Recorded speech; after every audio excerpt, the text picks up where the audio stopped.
su podcast favorito, Tiza y Micrófono. El día de hoy estamos aquí nuevamente con un invitado ya conocido, el señor Luis Miguel, ingeniero industrial, docente y locutor. Pero estamos también con una invitada muy especial, la señora Luz Yajaira Rosario Gómez, quien es formadora en STEAM, es especialista en educación tecnológica, mentora en innovación y emprendimiento, ingeniera en electrónica y comunicaciones con más de 10 años de experiencia, es fundadora y directora del Centro Novamentis y está con nosotros el día de hoy para hablar de un tema súper interesante que a todos les va a encantar. Bien, como siempre vamos a empezar con una historia que nos gusta hacer para introducir el tema, que dice de la siguiente forma. María encontró un cuaderno en el fondo del bulto de su hijo, un robot dibujado a mano, un lápiz girando en el aire y una frase subrayada. No es armar robots, es enseñarles a pensar. Esa noche, por curiosidad, armó el kit a escondidas. Al presionar iniciar, el robot avanzó, se detuvo frente a la mesa y corrigió su ruta como si estuviera aprendiendo. Al día siguiente, en el reto del club, el robot debía llegar a un punto A evitando los obstáculos. Todos esperaban choques y ajustes, pero el robot se frenó antes de la primera silla, eligió el camino más largo, el menos obvio, y llegó perfecto, sin errores. María miró su celular y vio una notificación que juró no haber activado, que decía, simulación completada, 10,000 intentos, transferencia al mundo real exitosa. Y en ese instante ella entendió el verdadero miedo y la verdadera promesa. No habían comprado un juguete, habían abierto una puerta. Entonces, hay una de las preguntas que nos convoca aquí a la siguiente. ¿Estamos preparando a nuestros niños para usar la tecnología o para que ellos puedan crearla y liderarla? Ok, mira, me gustó mucho la historia. Yo siempre cuento cómo comencé a interesarme por la ingeniería. Cuando yo estaba haciendo mi bachillerato, que en ese momento yo estaba en un politécnico, pero todavía no había escogido la especialidad, todo el mundo me decía que estudiara psicología, que estudiara administración, que estudiara como cosas relacionadas con humanidades. Las mujeres, sobre todo, estamos muy marcadas por ese tipo de cosas porque las mujeres tenemos un don de servicio natural por el tema de que tenemos útero, la maternidad. O sea, hay una genética en nosotras que está abocada al servicio. Claro. Y hasta ese momento, para mí, no era una opción otro tipo de carrera. Cuando a mí me pusieron a armar un circuito, que ese bombillo prendió. Yo dije, ¡guay! Como la gente en el campo, ¿qué es esto? Entonces, yo dije, no, o sea, lo mío es la ingeniería. Y cuando llegó el momento de yo escoger, entonces, finalmente mi especialidad, yo quería escoger electricidad, pero había muchos varones. Siempre ahí solamente había una hembra. Mi mamá peleó que no y que no. Y yo terminé cogiendo informática. Cuando ya voy a la universidad, entonces escojo ingeniería electrónica. Como quieras, estudié con 15 varones y yo era la única hembra. Pero yo hoy como madre entiendo a mi mamá. Entonces, la verdad es que te cambia completamente la perspectiva cuando tú empiezas a operar, a usar la tecnología como una herramienta. Y para una persona que de por sí es creativa y tiene ese interés, siempre se lo explico a los papás, esto es un interés. Como es un interés, el muchacho que le gusta el fútbol, al muchacho que le gusta el inglés o al muchacho que le gusta sociales, es un interés. Forzarlo en una vía equivocada, lo único que va a hacer es desperdiciar el talento que ya ese estudiante está mostrando. A partir de ahí, mi mamá me aceptó. O sea, un profesional triste porque va a ejercer una carrera que no le gusta. Sí, totalmente. Después de ese momento, mi mamá empezó a invertir en mí en la formación en tecnología. O sea, curso que había de tecnología, curso que ella me ponía. Y yo tengo muchísimos diplomas. O sea, ella fue fortaleciendo eso mucho en mí a tal punto que cuando a mí me tocó ir a la industria, o sea, emplearme por primera vez, la verdad es que todas esas ventajas competitivas de cómo yo sabía usar la tecnología fue un salto abismal. O sea, yo le puedo decir contarles a ustedes que el primer empleo que yo tuve fue porque me llevaron a una empresa donde tenía una amiga que trabajaba ahí y ellos tenían 2 meses tratando de resolver algo con unos documentos. Y ella me dijo, yo sé que tú sabes usar muy bien en Excel. Yo estaba en un mueble en mi casa mirando televisión. De esas amigas que como que tienen más fe que uno mismo. Sí, totalmente. Y ella me dijo, ven para ver si tú me ayudas. Y ellos me sentaron. Yo le dije, ok, explíquenme. Señores, yo resolví en 2 horas lo que esa gente tenían 2 meses. Yo le tiré 3 fórmulas en Excel, y Wow. esa gente quedaron mal. y esos muchachos, bueno, la encargada de recursos humanos me dijo, no, usted no se va de aquí. Usted está formalmente contratada Firme ahí. a partir del día de hoy. Y yo dije, oye, qué locura. Yo dije, no, porque yo quiero terminar la universidad. Mira, muchacha, dinero, hazme el favor. Sí, porque entonces mi papá me había criado en ese perfil de princesa, de yo no quiero que tú trabajes, yo quiero que tú te concentres en tus estudios. Y yo tuve hasta que pararme fuerte, ¿no, papi? Ya yo tengo 20 años, yo quiero trabajar.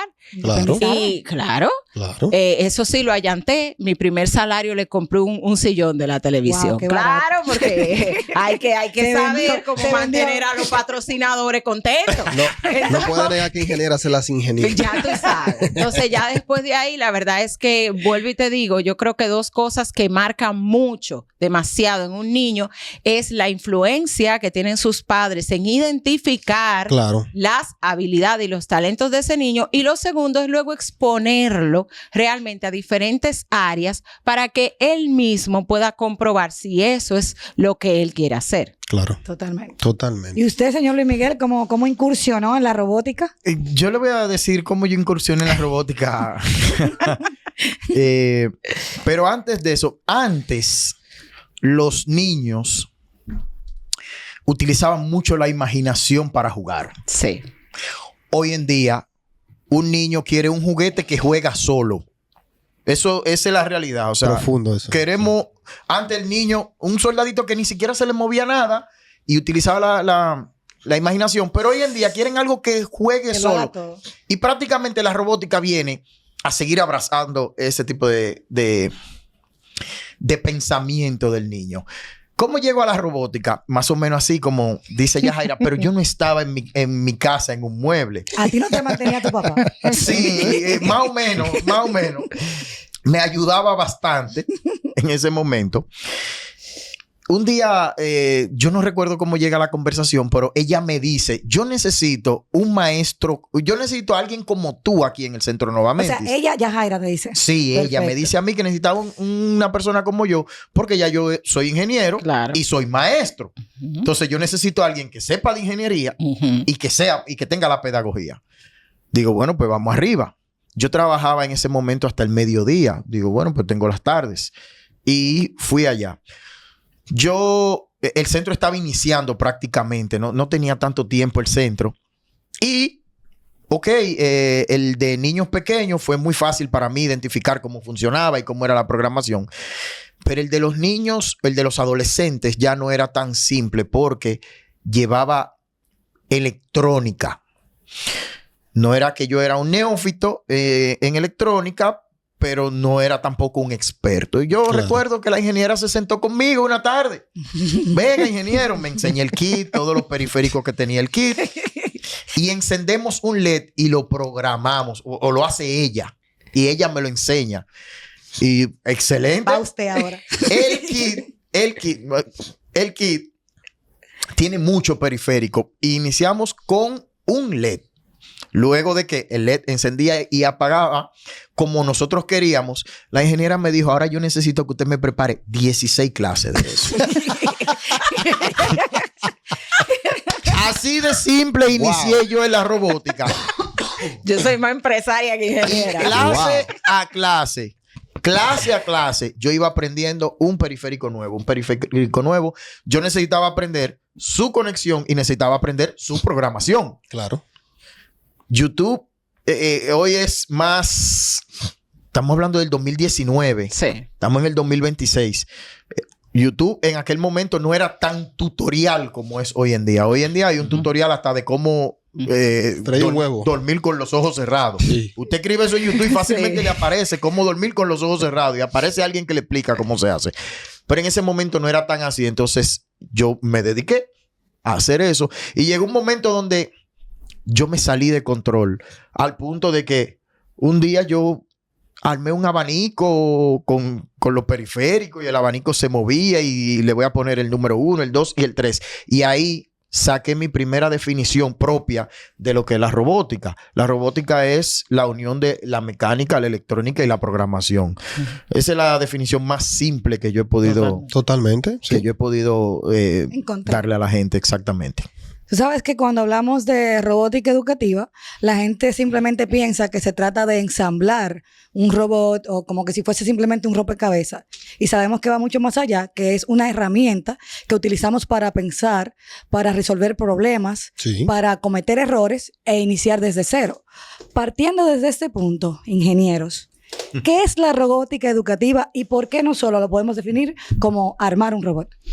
Porque en el caso de la parte, y aquí es donde entra lo interesante de la educativa, es que las grandes industrias, porque la robótica no existe desde ahora se ha puesto sobre la palestra justamente por la necesidad de personal capacitado para operar todo lo que va a venir. Pero la robótica existe desde hace más de 20 años en la industria. Ok. Entonces, el término educativa nace justamente de cuando estas grandes industrias, me refiero a Lego, y les puedo decir que en INTEC hay una materia que se llama automatización de procesos. Yo no sé si usted llegó a cogerla. Claro que sí. Oye, automatización de procesos, nosotros lo tuvimos, yo busqué un video, 16 años hace de eso, está muy bien. A mí me llegó, eso no me llegó teníamos un que recuerdo tocarlo. en estos días de justamente automatización. Óiganme qué interesante, para que ustedes entiendan desde cuándo este concepto está ya hace tiempo digamos en el mundo, porque no te sé decir de otras universidades y conozco muy bien también lo que hay en cada uno y de verdad como lo hace INTEC no he visto ninguna. En INTEC ellos tenían un stand que tenía muchos bloquecitos así mismo y con esos bloquecitos tú tenías que armar una línea de producción de algo. Ok. La materia tenía 3 meses. Dentro de esos 3 meses tú tomabas una clase teórica cada mes, semanal. Y luego todo era laboratorio. Tú Ok. te metías al laboratorio y tú tenías que coger las piececitas así mismo, el mismo concepto Lego, Sí. y hacer una línea industrial. Y hace 16 años el profesor te exigía grabar un video y subirlo a YouTube, mostrando cómo operaba tu maqueta. Y te enseñaban a programar PLC y hacer todo eso. Entonces, desde hace tiempo ya venían como bajando el nivel en el sentido de que estaba en la industria, lo llevaron a las universidades y ya lo que nos faltaba era, ok, ¿cómo enseñamos esto? Que son de verdad conceptos súper complejos. ¿Cómo lo hacemos extremadamente simple para poder llevarlo a la mano de niños y adolescentes? Y no solo llevarlo a la mano, generar en ellos ese nivel de pensamiento, de que esto no es un juego, de que esto no simplemente es una clase más, te estamos enfrentando a algo que es igualito que la vida real. Que también fue la experiencia que yo tuve en esa materia. Me fascinó construir como eso. Nosotros en nuestro proyecto fue una envasadora de tapas de pelotas de golf. Y ahí está el video, estaba compartiéndolo con unos compañeros. Entonces, la robótica educativa es ese programa específicamente diseñado con el método STEM o STEAM para ayudar a los chicos a entrar en un entorno similar a la industria para producir un producto. Como decía Luis Miguel, un robot, señores, no es más que un producto, como lo es el carro. Uh-huh. Para tú hacer un carro necesitas mecánica, necesitas electrónica, necesitas también software. Hoy en día es lo mismo. Un robot tú necesitas todas esas ciencias combinadas. De hecho, no existe la ingeniería robótica todavía, porque la robótica en sí mismo es un producto. Yeah. Entonces, la verdad es que, gracias a Dios, han invertido en la parte pedagógica para que pueda ser ejecutada dentro de las escuelas. Y es una vía por donde se están entrando. Ya veo. Hace, 4 décadas, estamos en el 26, más de 4 décadas, las personas trabajaban manualmente, por llamarle de alguna forma. Luego llegan las computadoras. ¿Qué buscaban las computadoras? Las computadoras buscaban simplificar el trabajo y minimizar el personal. Sí. Dígase que lo que hacían 5 personas, ahora lo podía hacer 1, quizá 2 personas, por llamarle de alguna forma. La robótica no está muy lejos de ahí. La robótica viene hacer lo mismo que se hizo en los años 70, en los años 80, pero hoy en día. ¿Qué anda buscando la robótica? Primero, a mis estudiantes siempre digo, y voy a hablar de inteligencia artificial. ¿Qué hace la inteligencia artificial? Me hace la tarea. La inteligencia artificial no me hace la tarea, me simplifica el conocimiento. Eso es lo que me hace la inteligencia artificial. La robótica me hace lo mismo. Voy a utilizar la robótica para simplificar procesos dentro de la industria, por llamarle de alguna forma. En la empresa que yo esté trabajando, si pongo robótica, donde hay 5 empleados, probablemente voy a necesitar 1. Ahora, ¿qué va a suceder con esos 4 empleados que ya no van a estar? Las personas entienden como que estamos ya en víspera de desaparecer la mano de obra humana. Trabajar y van a trabajar los robots. No. No, eso no va a suceder, por lo menos no en el futuro próximo. Exacto. Eso no va a suceder. Tan rápido. Esas personas van a ir a otro sitio. Ahora, ¿qué necesitan esas otras personas? Capacitarse dentro de eso. Claro. Tienen que capacitarse dentro de la robótica, dentro de la ciencia, tecnología, ingeniería, matemática y artes. Tienen que especificar, eso es lo que es STEAM. Tienen que especializarse en esa edad, en ese campo, para poder seguir siendo un producto en el mercado. Porque así como la robótica es un producto en sí mismo, usted también es un producto en sí mismo. Claro. Si usted está esperando que un robot le haga el trabajo, eso no va a suceder, por lo menos en el futuro próximo. Es correcto. Ese pensamiento yo entiendo que de cierta forma es un poco mediocre. Y de hecho, una de las narrativas que se está dando en ese sentido es que al final del día el ser humano siempre va a tener su tajo aparte. Y lo que vienen diciendo es que simplemente los trabajos van a modificarse, van a crearse nuevas posiciones, nuevos oficios que ni siquiera podemos imaginar al día de hoy, pero eso siempre va a ser así. O sea, el ser humano siempre va a encontrar algo que hacer que la máquina no va a hacer. Les voy a hacer una breve historia que justamente hizo mi profesor de automatización, que me encantó. Él trabajaba en ese momento, él era director de logística en Cervecería Nacional. Y él contaba cómo Cervecería invirtió en ese momento en unas máquinas que se encargaban de cerrar las cajas. Hasta ese momento era manual completamente, claro, el entrar las botellas y cerrar las cajas. ¿Qué sucedió? Que ellos pasaron, vamos a suponer, todos estos son números que estoy poniendo de ejemplo, ellos lograban hacer 1,000 cajas al día. Pasaron de hacer 1,000 cajas al día a hacer 10,000 cajas al día. Wow. ¿Qué produjo eso? Que ya no habían personas cerrando cajas, pero necesitaron contratar más personal para los camiones y necesitaron contratar más personal para operar la planta porque naturalmente habían aumentado la capacidad de producción. Entonces, ¿qué es lo que sucede con las profesiones? Se tecnifican. Exacto. Lo que va a pasar en el futuro inmediato y más adelante es que no importa lo que tú hagas, tú tienes que elevar tu nivel de tecnificación. Claro. Si tú eres un orador, tienes que especializarte en herramientas tecnológicas que hagan tu práctica de oratoria más eficiente o que hagan match con todo lo que todo el mundo va a hacer. Claro que sí. Antes no existían los micrófonos, no existían las cámaras. Bueno, es lo mismo. Cada profesión, no importa la que sea, se va cada vez a tecnificar más. Y tú en lo que tienes que especializarte es en ir subiendo tu nivel como profesional. Bien. ¿Y a partir de qué edad un padre puede, digamos que, inscribir a su hijo en una clase de robótica? ¿Cuáles son las edades para poder iniciar en la robótica? De verdad que desde los 4 años tú puedes exponer un niño a una clase. Pero como explicaba Luis Miguel, la verdad es que la robótica porque se ha hecho la moda, pero existen muchísimas otras áreas que estimulan tanto el pensamiento, la creatividad y la parte de la ingeniería. No necesariamente robots. Por ejemplo, hay un juego que a mí me gusta mucho que son unos bloques magnéticos que siempre se lo compro a mis hijos y ayudan bastante en el desarrollo del pensamiento. Y esos son bloques que están hechos para niños de 2 y 3 años. Entonces, antes de los 4, lo ideal es trabajar STEM, que es empezar la inducción a problemas y cosas que desarrollen la parte cognitiva. Yeah. Y ya después de los 4 o 5 años, tú puedes empezar ya a meter, digamos que conceptos más complejos. Ya veo. Hablando de educación y de robótica, sabemos que hay muchísimos países que ya la robótica es parte de una clase básica como el inglés, el español, aquí en República Dominicana. Y sabemos que lamentablemente nos lleva muchos años luz al respecto de robótica. ¿Entienden ustedes que la robótica ya debería ser parte esencial de la educación o todavía es un lujo en la República Dominicana? Lo que es un lujo es tú tener maestros preparados. Ay, sí. Vamos a hablar de la Ok. verdadera barrera. Y les podría sorprender a ustedes que es la misma barrera que existe a nivel internacional. Yo les podría decir que por las cosas que nosotros hemos logrado avanzar fue porque diseñamos un programa estandarizado que permite que cualquier maestro yo lo puedo convertir en un maestro de robótica. Sin embargo, les puedo decir que el apoyo principal que nosotros le damos a los centros es conseguir un maestro.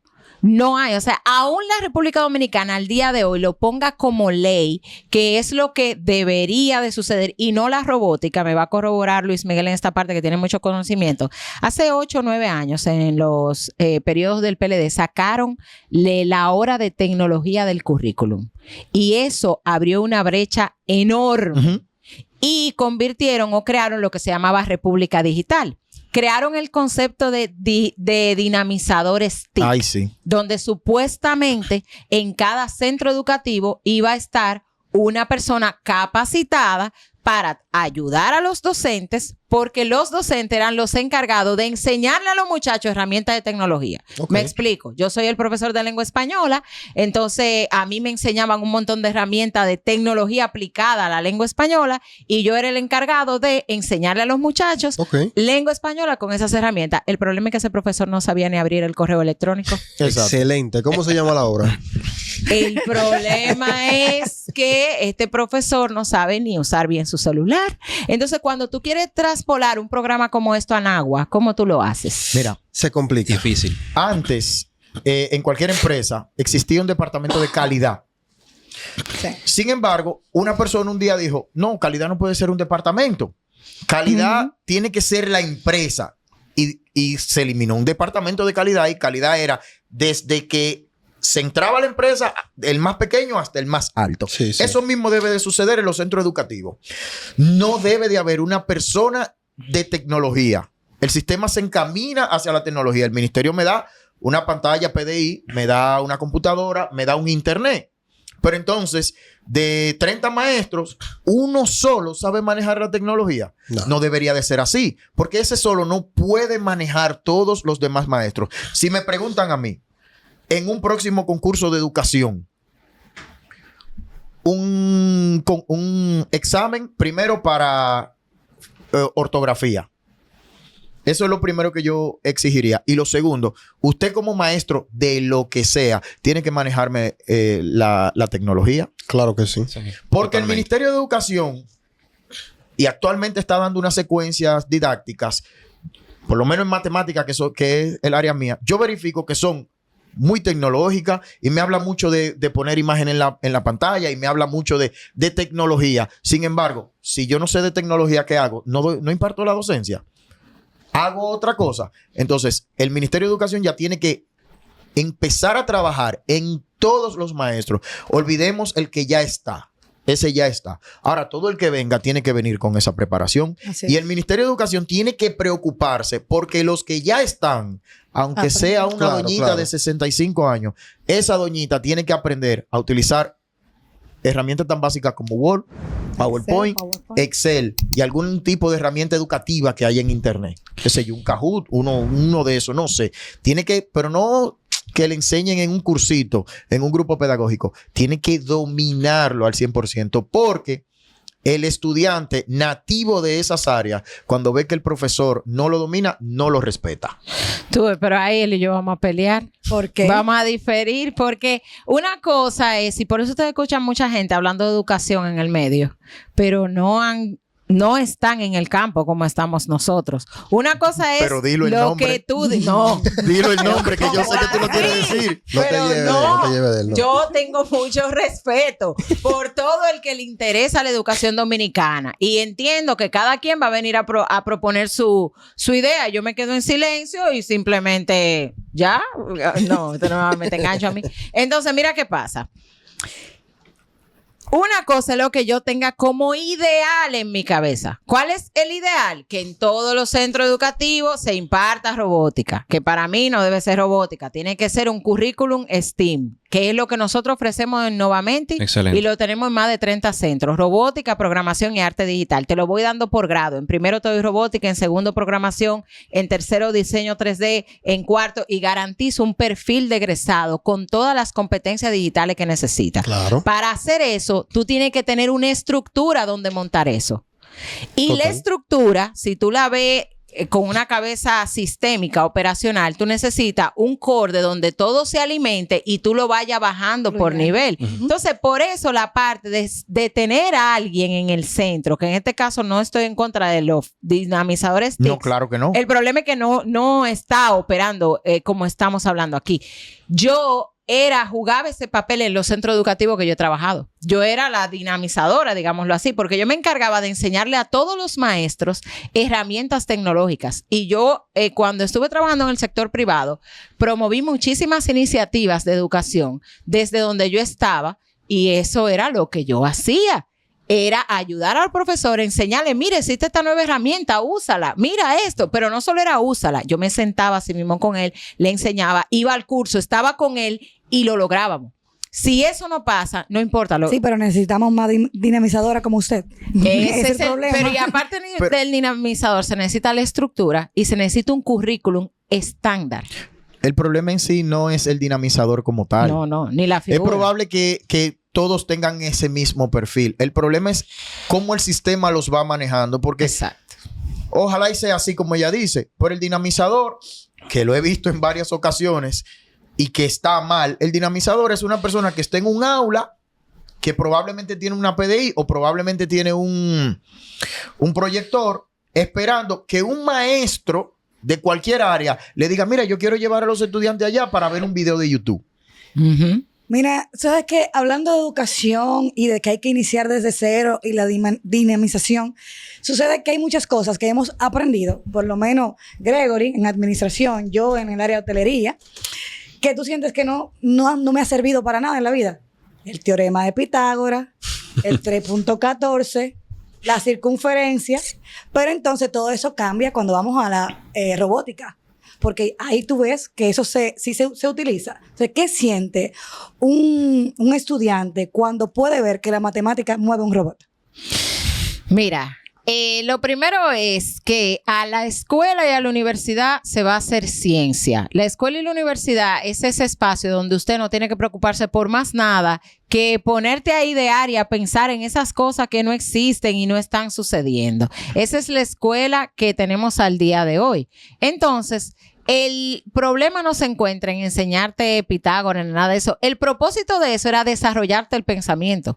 El propósito del libro de Pitágoras era exponerte a una cantidad tan compleja de problemas que al final del día lo que yo te estaba desarrollando con eso era la capacidad de pensar. Wow, excelente. Y ese es el enfoque que se ha perdido. Mi hijo me hizo esa pregunta en estos días. Mami, ¿para qué yo tengo que saber ciencias sociales para que tú no vuelvas a escoger a Trujillo como presidente? Normalito. Excelente. Tranquilo. Claro. Yo, mis hijos conmigo no relajan porque... No, pero verdaderamente la respuesta excelente, porque casi a todo el profesional que le he preguntado que para qué me sirve eso en la vida, me dice, no, porque realmente son como para ramas específicas y carreras específicas. Tú vas a utilizar la circunferencia si tú eres ingeniera. El enfoque pero totalmente es equivocado. totalmente eso de que te desarrolla para la vida, para los problemas. Usted está 16 años en la escuela porque no lo podemos poner a trabajar a los 13.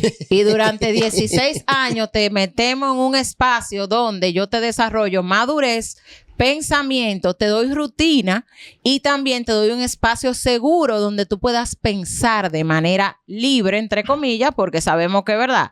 Sí. Muchas veces el sistema te condiciona, pero caer en esa retórica de los muchachos de ¿para qué me sirve esto? Porque en ese momento ellos no están listos, es tan absurdo como que una persona de administración me diga ¿y para qué yo tengo que venir 2 años a estudiar aquí si yo no estoy trabajando en administración, mi amor, porque tú estás construyendo tu perfil y tu carrera profesional, mi corazón, porque no tenemos manera de saber a qué tú te vas a enfrentar en los próximos 20 años. O sea, aquí tú nada más vas a estar 2 años, pero yo no tengo manera de saber lo que tú... Fíjate como yo te estoy hablando de la materia de automatización de procesos que yo cogí hace 16 años. Sí. Y como una materia de todas las que yo vi en la carrera me impactó y me ayudó, como te puedo hablar de la carrera de proyectos, o sea, te puedo hablar de muchas materias, pero el tema es que la escuela es para construir individuos y para construir el pensamiento del individuo. Bien. Nadie más que un profesor de matemáticas recibe la pregunta. Nadie más que un profesor. Profesor, ¿y para qué yo tengo que aprender el teorema de Pitágoras? Yo tengo un tío que él es peluquero y él se busca su cuarto y no se aprende el teorema de Pitágoras. Yo nunca he ido al colmado a pedir un cateto de pollo. Ok. La respuesta va similar por donde va Yajaira. Lo primero es que usted no sabe de qué usted va a vivir, empezando por ahí. Usted no sabe de qué usted va a vivir. Vi un erudito de las redes sociales diciendo que para qué que él dejó la escuela porque a él le exigían aprender todas las materias, sin embargo, era un profesor que le daba una sola materia. O sea, y yo lo vi y dije, wow, cuánta sabiduría en una persona del servicio del concho de la calle, del motoconcho. Y yo le digo a los estudiantes, usted no sabe de qué usted va a vivir. Pero cuando usted sube por una escalera a un segundo piso, a un tercer piso, el ingeniero que trabajó eso, lo primero que hizo fue el teorema de Pitágoras. Eso fue lo primero que hizo. Cuando usted decide trabajar electricidad, cuando usted decide trabajar, qué sé yo, electrónica, usted lo que se va a embrujar es con cálculos matemáticos y probablemente usted no utilice la ecuación de Bernoulli nunca en su vida para nada. Pero la ecuación de Bernoulli lo que le está abriendo es la mente para saber cómo usted va a resolver un problema, porque de problemas es que estamos llenos en esta vida. Te voy a decir algo más profundo. Tal vez tú nunca te topes con Bernoulli porque tú te quedas en el nivel 1 de la humanidad. También. Llévate eso a decir, yo voy a desarrollar una máquina que mejore la eficiencia del calor para que tú veas. Entonces, para lo que te prepara la escuela es para el top 10 de las cosas que tú podrías hacer. Que tú decidas quedarte en el nivel 1 son tus problemas. Exacto. Pero la escuela tiene que hacer su trabajo. La persona que trabaja con el celular, o sea, como también yo le digo, o sea, la persona, tú ves el producto final, tú ves el juego, el Free Fire, sí. Es el producto final, pero tú no estás viendo que ahí hay una matriz, claro, que está trabajando dentro. La persona que te está poniendo a jugar lo que sabe de matrices, sabe de programación, sabe ese tipo de cosas. Esa persona, a lo mejor, si alguien le hubiera dicho, no, él no va a necesitar eso, a lo mejor tú no estuvieras jugando hoy. Claro. Y a lo mejor tú eres la persona que mañana va a crear algo que otros van a utilizar. Entonces, por eso usted necesita aprender algo todos los días.